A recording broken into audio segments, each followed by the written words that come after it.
नमस्कार।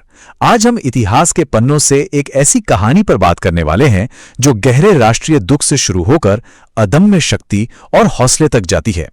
इस विश्लेषण में हम देखेंगे कि कैसे एक बहुत बड़ी त्रासदी के बाद हमारा देश आज की आधुनिक और अकल्पनीय रक्षा क्षमताओं तक पहुंचा है। ये कहानी एकता की है, कभी ना टूटने वाले संकल्प की है और सबसे बड़ी बात, आतंकवाद के खिलाफ एक राष्ट्र के तौर पर डटकर खड़े होने की है। तो आइए इस सफर की शुरुआत करते हैं। अब सबसे पहला सवाल जो दिमाग में आता है, 21 मई 1991। आखिर इस तारीख में ऐसा क्या है जिसने पूरे देश की चेतना पर कभी न मिटने वाली छाप छोड़ दी। इस दिन का ऐतिहासिक महत्व इतना गहरा है कि आज इतने दशकों बाद भी इसके झटके और उसके बाद लिए गए संकल्प को पूरी शिद्दत से महसूस किया जा सकता है। कहानी का पहला हिस्सा, एक दुखद मोड़। साल 1991। आम चुनाव का माहौल था और चुनावी सरगर्मियां अपने चरम पर थीं। पूर्व प्रधानमंत्री राजीव गांधी प्रचार के लिए तमिलनाडु के श्रीपेरम्बदूर पहुंचे थे। अगर हम घटनाओं के समय पर गौर करें तो ये बेहद खौफनाक है। रात के ठीक 8:30 बजे उनका काफिला मद्रास से निकलता है। रात 10:10 पर वे चुनाव रैली के मंच की तरफ बढ़ते हैं और फिर ठीक 10:20 पर एलटीटी की एक आत्मघाती हमलावर पैर छूने के बहाने आती है और आरडीएक्स विस्फोट कर देती है। इस भीषण हमले में पूर्व प्रधानमंत्री के साथ साथ 15 अन्य निर्दोष लोगों की भी जान चली गई। पल भर में सब कुछ बदल गया।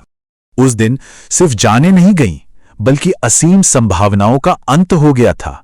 ये मार्मिक शब्द, मैं युवा हूं और मेरा भी एक सपना है, आज श्री पेरम्बदूर के स्मारक की 45 मीटर लंबी ग्रेनाइट की दीवार पर उकेरे गए हैं। और ठीक उसी जगह पर आज 7 स्तंभ खड़े हैं जो सत्य और शांति का प्रतीक हैं। दूसरा अध्याय, आतंकवाद विरोधी शपथ। देखिए, इतने बड़े सदमे के बाद कोई भी देश बिखर सकता था, लेकिन इसके बजाय राष्ट्र ने अपने सामूहिक शोक को एक अटूट संकल्प में बदल दिया। 21 मई को राष्ट्रीय आतंकवाद विरोधी दिवस घोषित किया गया। हर साल ली जाने वाली यह शपथ कोई मामूली कागज का टुकड़ा नहीं है। ये एक वादा है अहिंसा और शांति को बनाए रखने का और देश को बांटने वाली ताकतों से लड़ने का। और सच कहें तो यह दिन सिर्फ एक रस्म अदायगी नहीं है, इसे देश भर में बड़े पैमाने पर मनाया जाता है। सरकारी दफ्तरों से लेकर स्कूल कॉलेजों तक जन जागरूकता कार्यक्रम होते हैं, वाद विवाद प्रतियोगिताएं होती हैं, शहीदों और पीड़ितों के सम्मान में मार्च निकाले जाते हैं। यह पूरे राष्ट्र का अपनी शांति को बनाए रखने का एक सक्रिय प्रयास है। अब बढ़ते हैं तीसरे हिस्से की तरफ, भारत का कानूनी सुरक्षा कवच। जमीनी स्तर पर काम करने के लिए सिर्फ संकल्प काफी नहीं होता, एक मजबूत कानूनी ढांचा भी चाहिए, और हमारे पास वो है। यूएपीए जैसे कानून सरकार को आतंकियों को चिन्हित करने और उनकी संपत्ति जब्त करने की ताकत देते हैं।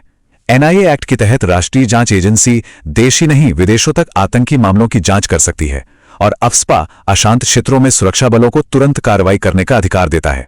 यह पूरा सिस्टम एजेंसियों को तेजी से काम करने के लिए सशक्त बनाता है। आगे देखते हैं सक्रिय रक्षा यानी प्रोएक्टिव डिफेंस की ओर हमारा बदलाव।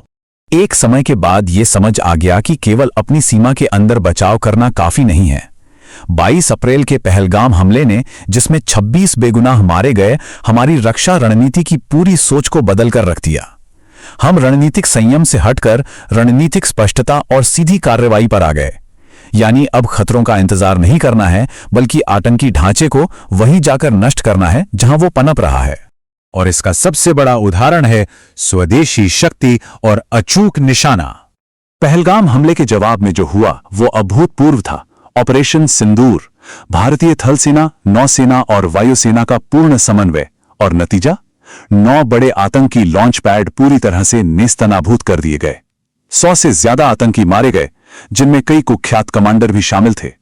ये एक बेहद सटीक और बहुआयामी प्रहार था। और सबसे हैरान करने वाली बात क्या थी? मात्र 23 मिनट। जी हां, वायुसेना ने राफेल जेट्स और स्कैल्प मिसाइलों का इस्तेमाल करते हुए दुश्मन के एयर डिफेंस सिस्टम को पूरी तरह से चकमा दे दिया और सिर्फ 23 मिनट में इस पूरे मिशन को अंजाम दे दिया। ये गति और सटीकता वाकई में दुनिया को हैरान करने वाली थी। इस ऑपरेशन में हमारी अपनी स्वदेशी तकनीक ने भी कमाल कर दिया। बैंगलोर में बने स्काई स्ट्राइकर सुसाइड ड्रोन्स का इस्तेमाल हुआ। ये ड्रोन बिल्कुल खामोश उड़ते हैं, इनकी 100 किलोमीटर की रेंज है और अपने नेविगेशन के जरिए ये मिसाइल जैसी सटीकता से लक्ष्य को भेज सकते हैं। बहावलपुर और मुरीदके में आतंकी ठिकानों पर इनका बेहद सफलतापूर्वक इस्तेमाल किया गया। आखिरी पड़ाव, एक एकजुट और अडिग राष्ट्र। आज हमारा देश बहुस्तरीय सुरक्षा कवच से लैस है।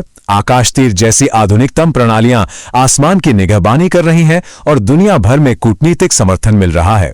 प्रधानमंत्री के इस बयान से देश का रुख बिल्कुल साफ हो जाता है। आतंकवाद और बातचीत एक साथ नहीं चल सकते, खून और पानी एक साथ नहीं बह सकते। ये सीमा पार आतंकवाद के खिलाफ हमारी जीरो टॉलरेंस नीति का स्पष्ट ऐलान है। एक गहरे दुख से लेकर संकल्प लेने तक और फिर अपनी अभूतपूर्व ताकत दुनिया को दिखाने तक का ये सफर वास्तव में हर भारतीय को प्रेरित करने वाला है। तो अंत में एक सवाल जो हम सबको खुद से पूछना चाहिए, आने वाले कल की चुनौतियों के बीच हम सभी एक एकजुट समाज के रूप में अपने साझा कर्तव्यों के जरिए शांति और राष्ट्रीय शक्ति को कैसे और मजबूत कर सकते हैं? जवाब हमारे उसी अटूट संकल्प में है